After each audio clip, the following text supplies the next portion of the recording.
Hi, this is DIY Homebrew. My name is Jay, and today we're going to talk about how to brew the recipe kit that I had went over in the previous video, where we took the base brew as a 5-gallon recipe and scaled it down to two different 2-gallon recipes. The reason being, one, we could just use this with a couple of Mr. Beer kits, and two, we could alter it, learn how a recipe works, learn how to make, learn how to edit, and be able to create a maltier and potentially stronger beer per each of those 2-gallon fermenters. So stay tuned, we're going to walk through the process and we'll see what we can find. Now the first thing we're going to do is open the contents of our box, and we're going to find in here a can of the liquid malt extract, pictured from before, as well as some corn sugar for later, the dry malt extract known as DME, and the hops. Over here, we're going to have the cleaning solution. I use one step. There's PBW, Starzan, a food scale, helpful to get down to those ounces and grams when we parse out a recipe. That would be the oven preheating, as I'll be sanitizing the silicone that I've got here. Should probably clean that a little bit. And I like to use the heat because at even 250 degrees, you've basically sanitized anything out of it. Plus, you can rinse, wash, use a little bit of this. I've got some measuring cups to measure to put my hops in, and my liquid malt extract, my dry malt extract.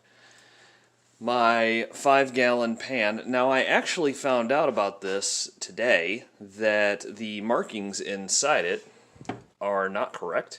As you can really noticeably see, the 1 gallon is kind of high up there.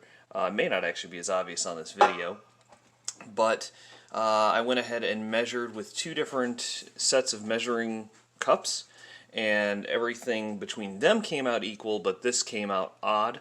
So I will use a sort of dipstick to figure out where the gallons really are and go from there. This is an important lesson, but hey, a 5-gallon pan still holds 5 gallons of water, of which, since I'm making a smaller recipe, I won't even need the entire 5. And from that, we'll begin. Now, with these 2-gallon fermenters, one thing I like to do is to visually inspect, of course, but take out the gasket and the spigot assembly with this lid, or anything really, and run it under some hot water. Really hot water. It's actually really hard to sanitize the insides of these when you're using them inside the fermenter. So sanitizing is really not as intense as medical sanitizing, but we just need to make sure we kill off as much potential bacteria as possible, and this is the way I'm going to do that before we put some water in here with the sanitizing solution and clean this up and the other one.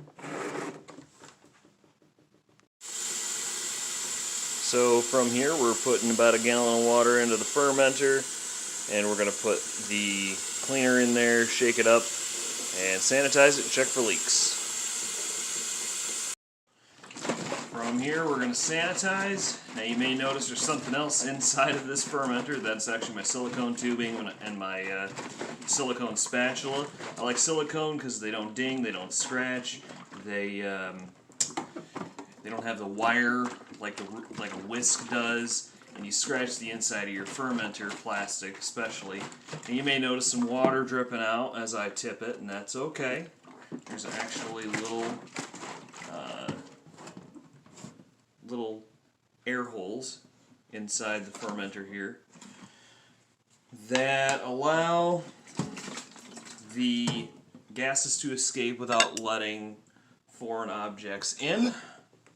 I have a plate here, plates my wife loves, and I'm actually going to put some of the sanitizer, can't get the angle there, but directly on the plate.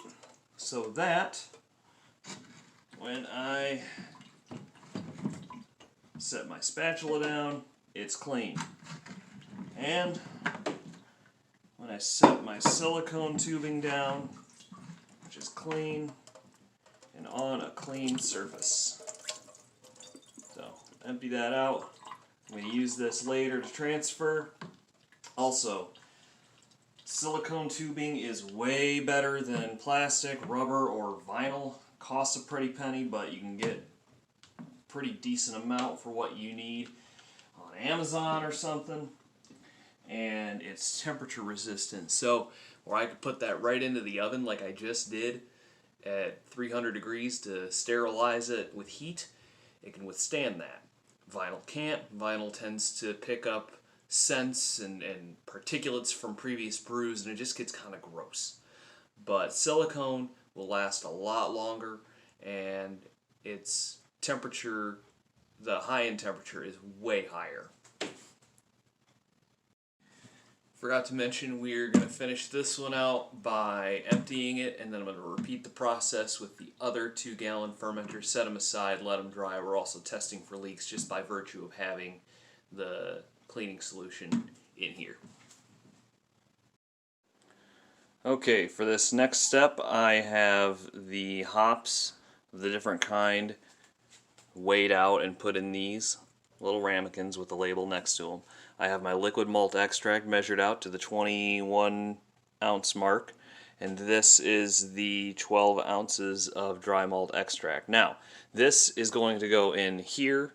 This is not what a recipe normally says, but I find if you put dry malt extract into some water, blend it up, maybe a little more water in there, and then put that water into here to be heated up, adding the liquid before it boils so it doesn't sink to the bottom and caramelize, and then bringing it to a boil and adding in the hops. So again, that is bringing hot water, or bringing water with dry malt extract powder all in it, in here, and bringing the heat up as I'm doing so, adding the liquid malt extract, and as it gets to the full boil, I then begin doing the hops at a schedule established on the recipe, which is 40 minutes for one, and then in the last 20 minutes the other, and some sugar actually, and then kill the heat and cool it. That's what we're going to do next. So I just didn't want to show you the blending step with the dry malt extract because blenders are loud, and so I just mixed it up. It's actually quite frothy when it goes in there. And after this, I'll be heating it up, adding a little more water, adding the liquid malt extract, and continuing the recipe. Now, this might normally be where we might do some kind of montage and speed fast through all the steps, but I want to take you through what's going on right now. What I've done, the only things that I've done off camera are put dry malt extract, the powder, into a blender, mix that up really well. That was about 8 cups, or about half a gallon, 2 quarts, and then put that into this kettle, upon which I added a little more water. Now, I am working with a kettle that is incorrect in measurement, so I erred on the side of a little less than a gallon, because once I start adding in dry malt extract especially, that's going to get bigger, it's going to expand some, and I want to make sure that I'm as accurate as possible moving forward. So right now we're just waiting for dry malt extract and water, which you saw frothy, to heat up together. And as it does, pretty soon here, I'm going to add in the liquid malt extract. And these steps are really just skipping past the all-grain part, because all-grain brewing involves essentially making this not as thick, and some of the moisture pulled out of this when they make it, but we're going to skip those steps and stick to extract brewing, because that's my area. At this point, I've got my thermometer here, and we're approaching the boiling point. Boiling water is about 212 degrees, and Now, we're not at the boiling point, but now I'm going to pour in the liquid malt extract and stir that around a lot so it doesn't get stuck to the bottom. Caramelize, if you ever made candy, or caramelized some sugar for a meal, that could happen. So we're going to try to avoid that. And we want hot water, hot wort now, because that's going to help dilute and move around this really thick, heavy sugar and not let it get stuck to the bottom. On Mr. Beer recipe, for instance, they tell you to get your water boiling pretty well and then to remove it from the heat. But that extract already has hops in it, the bittering agent. So the main point there is to have about 4 cups of water in your pan and to put this liquid malt extract into it, but not on the heat. You won't need to boil a Mr. Beer kit for a solid hour while adding in the hops. Now also, anything that goes in at this temp, sanitizing, sterilizing anyway, so we can get a little bit extra out. Now here's something. When you're bottling your beer, oxygen is not your friend. When you're fermenting your beer, it's not your friend. And fermenting kind of continues a little bit in your bottles. But when you're making wort, W-O-R-T, aeration is your friend. Especially at the end, when we make sure that our little yeast friends have oxygen to breathe while they have sugar to eat and turn into alcohol. Now, another thing I've done is set up a timer for 1 hour, because once we got up to boiling, we began the 1 hour countdown. And according to the recipe schedule, after 20 minutes of the first of the whole hour, so 20 minutes into that hour, we call that the 40-minute mark, we're supposed to add the Willamette hops. Then, at the 40-minute mark, that's the last 20 minutes, we add the other hops, the Czech Saz, and the sugar, corn sugar as well. That part raises the alcohol a little bit, whereas, again, the extract, both dry and liquid, just raise the flavor and, as a byproduct, the alcohol. But this is the recipe as it's called for. Alright, we're almost to that point where we want to add the hops. The first thing we're going to do, though, is we're going to drop in the sugar and quickly stir so it doesn't caramelize. It probably won't, but because it's a powdered corn sugar. Did you just say caramel?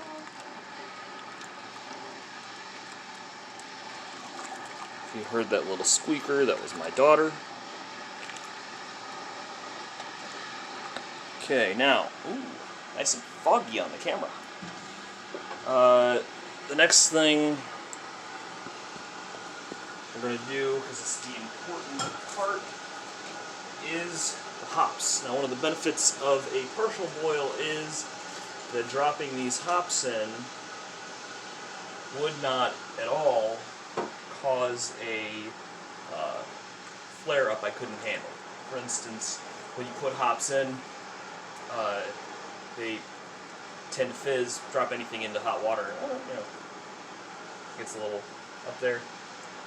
So, put the hops in, water is way down here, it's a non-issue. And we'll let that go for another 20 minutes, and thanks to the modern movie technology that is leaping forward, we'll add in the last hop addition during the last 20 minutes. Okay, now what we're going to do in the last 20 minutes is throw in the last hop addition here. And this goes for another 20 minutes, which you won't be here for, but I will miss you.